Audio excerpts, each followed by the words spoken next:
Before starting this video, I just wanted to let you guys know I have a Patreon now. Feel free to donate if you want to see videos a day early and receive other fun perks.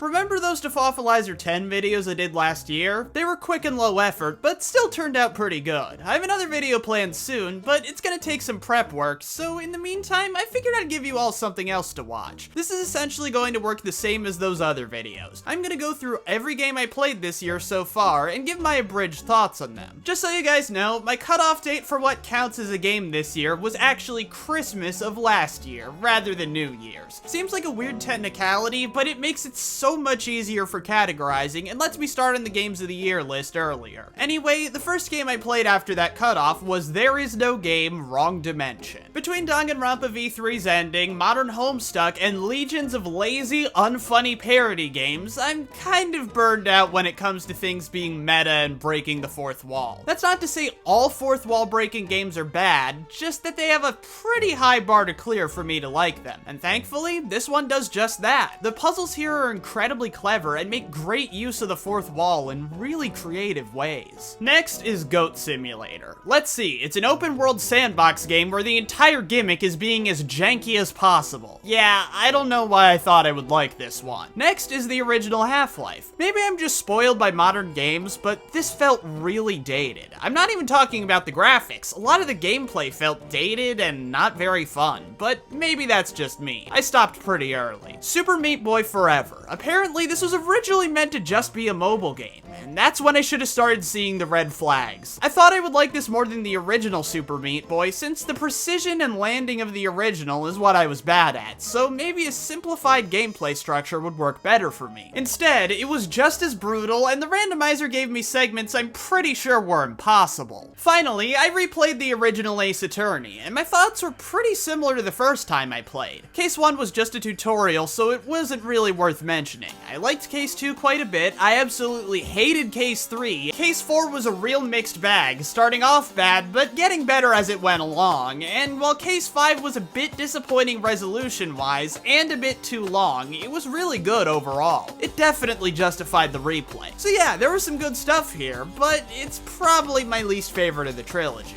Making our way into January, I started with Castle of Illusion. This game is so easy it's boring. I have no clue why I bought it. Next was Spooky's Jump Scare Mansion. I got bored quick. Constantly going from room to room wasn't really tense to me. I just found it repetitive. Watching Wambu's video made me realize the game was a lot more interesting than I thought, but I still don't feel like going back and playing it again. Next is Age of Calamity. I think my big issue here is that I'd only want to play this kind of game in short bursts, and the missions are pretty damn long. Not agonizingly so, but still a lot longer than I'd be willing to play a Warriors game for in one sitting. I only really got a few missions in before quitting. This is also the main reason I'm probably not going to get Persona 5 Strikers. I'm just not feeling the Warriors gameplay style. Next was Hades. Alright, we've got a big winner right here. When I first saw the gameplay back in that Indie World showcase, it didn't seem like it was for me. But after hearing all the praise it's gotten, I decided to give it a shot, and was not disappointed. My thing with roguelikes is that I always tend to play them a little bit at a time, and I've been playing this game bit by bit throughout the year. In case you're wondering, the furthest I've gotten is the fight with Theseus. Up next is another great game, Persona 5 Royal. Comparing this to Persona 4 Golden is pretty interesting because there are some ways where it's not as good, like the soundtrack, story, and main cast, but Persona 5 beats it in basically every other category, especially the gameplay, and does pretty well in the categories where it isn't as good. I will say though, while I loved playing through this game once, I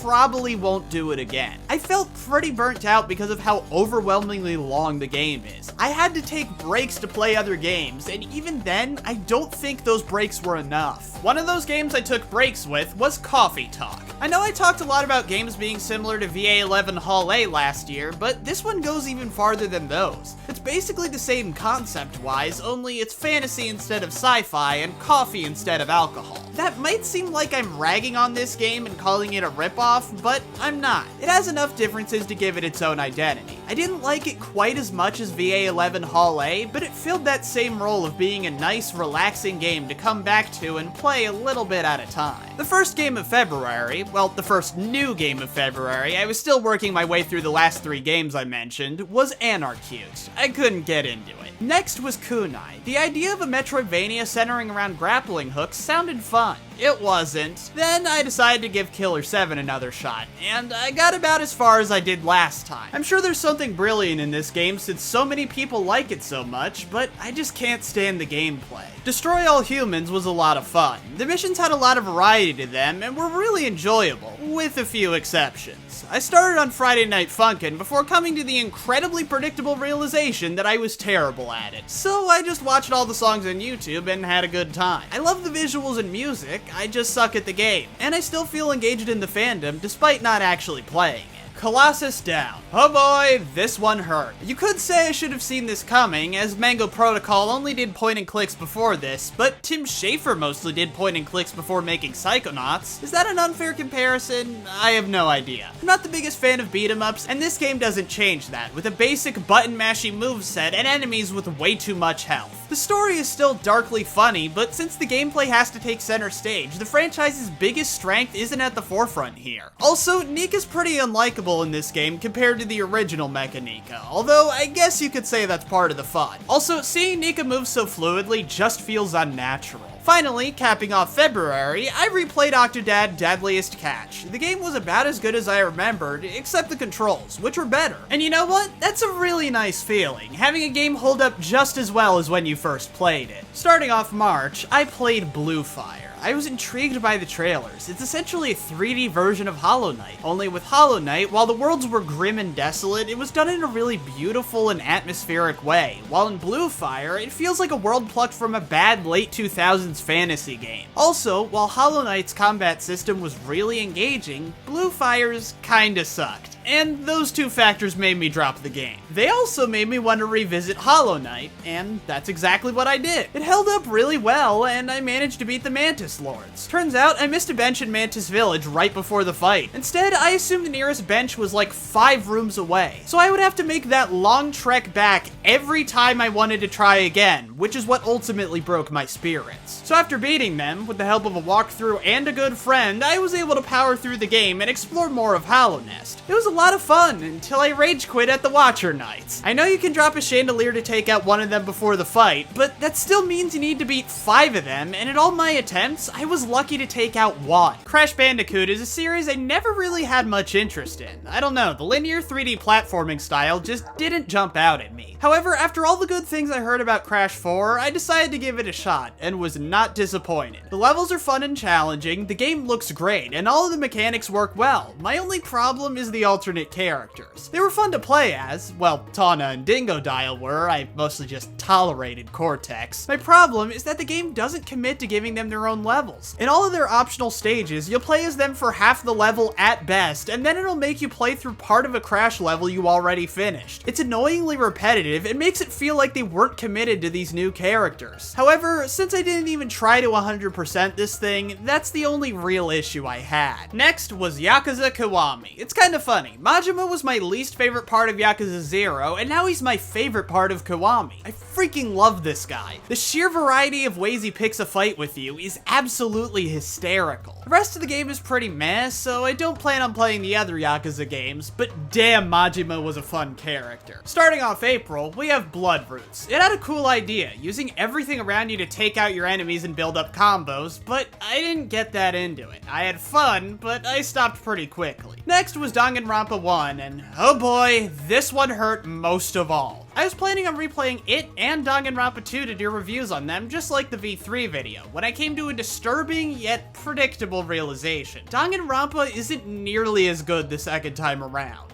I still had fun, but the magic was gone, mainly because I knew it was going to happen. This isn't inherently a problem with mystery games, considering how many times I played Ghost Trick when I was younger, and I still felt that magic when getting footage for sympathetic villains. The problem is that Danganronpa hinged so heavily on the mystery and suspense that it helps you ignore a lot of the more flawed elements. Trials 2 and 4 were still pretty good though. Super Hot Mind Control Delete. I got this for free because I own the original Super Hot, and I wouldn't have bought it otherwise. You see, I liked Super Hot, but I didn't love Super Hot, so I wasn't particularly motivated to play the sequel, especially with how hard it starts swinging right out of the gates. I literally didn't even finish the first mission. Carry on. Meh. Yeah, just meh, got bored fast. Bugsnax was a lot better than I expected. I expected it to be good, but I wasn't expecting it to be my favorite game of the year so far, but I guess that's just how things turned out. Ben and Ed. I saw the term 3D platformer, so I bought it, but I should have paid more attention to the fact that people like Markiplier were playing it. No shade toward Markiplier, but someone like him playing a game like this seems like a pretty good indicator that the gameplay would be janky in a way that's fun to watch, but not to play. And that's exactly what happened. I stopped at the first boss. The hit detection was so freaking bad. I stopped Everhood about halfway through, right after the big twist. Not because of what the game wanted me to do, but because I realized I was halfway through and just not that into the game. I liked the battle music and how flashy the fights were, but that's it. So I figured it would be best to just watch them online, and that's what I did. They looked cool. Probably would have looked cooler on a big screen, but then I would have had to do everything else in the game too. God, how pathetic is that? Being caught in a catch-22 by my own laziness. Starting off May, Garage Bad Trip looks like Hotline Miami if it was Halloween themed, and plays like Hotline Miami if it was bad. Can you guess whether I recommend this one? I tried Dust and Elysian Tale a long time ago. Actually, I think I got it at my first Steam sale. The gameplay just wasn't for me, but I heard so many good things about it, I decided to give it another whirl, and it still wasn't for me. I first saw Shady Part of Me at the Game Awards, and it looked really good, so I bought it immediately. When I played, I was a little disappointed, but the puzzles were good enough, and I slowly started to warm up to it. The conflict between the main characters is great, starting off confusing, then letting us get to know them and their dynamic, and the tensions keep building until the end, which I'm still not sure what to make of. Fury is the hardest action game I've played in a long time. I was really into it at first, but I stopped halfway through, mainly because of the life system. In the earlier fights, it adds to the suspense, but as the fights go on and you're bashing your head against the wall to make it through each phase, it becomes more discouraging than anything. Also, maybe it's just me, but I feel like the timing on the dash was just a bit too unforgiving, which makes all the difference in so many situations. Aside from those issues, the bosses were really fun, and it's always nice to have a new boss rush game. I guess it just goes to show how something so small can seriously throw a wrench into the works. Omori is one of the darkest games I've ever played. I'd easily put it in the top 3 along with Lisa the Painful and Sally Face. And you want to know the weird part of this? Most of the game isn't that dark. 80% of it is quirky, lighthearted fun with the occasional scary moment, tense interaction, or hint at something bubbling under the surface. However, the last few hours are insanely dark, with some terrifying imagery and an incredibly tragic plot twist. Oh, it has some light moments too, but all I could think of afterward was the final boss staring into my soul. I made the mistake of finishing the game at midnight, and it made me desperately wish I could unplay the game. The rest of it I liked but didn't love, but nothing prepared me for those last few hours. A couple years ago, I tried out the original Spyro on the Reignited trilogy, and I wasn't really a fan. I heard Ripto's Rage was better, so I gave that one a shot, and I liked it. I didn't love it though. I think mainly because I'm not big on the controls. Honestly, I'm not sure whether or not I'm going to finish it. I'm juggling a few other games right now. Finally, I decided to replay No More Heroes 2 in preparation for 3. In case you're wondering, I replayed the original at the end of last year. I most recently beat Kimmy Hal at the time of writing this, so I can't say anything for certain. But so far, it seems like while Desperate Struggle fixes the problem with the overworld, just about everything else is a downgrade. It's too early to say for sure, though. And that's everything I played this year as of the end of May. This was a lot fewer games than I had played at this point last year, and I think there's a few reasons for that. For starters, my school wasn't shut down by COVID this year like it was last year. That, and I also played a lot of longer games. Omori, Yakuza Kiwami, Danganronpa, and of course, Persona 5 Royal really ate up time that would have otherwise gone to shorter games. games. Also, my thoughts about what I'm playing have kind of changed as the years gone on. At the beginning, I was really happy about what I was playing.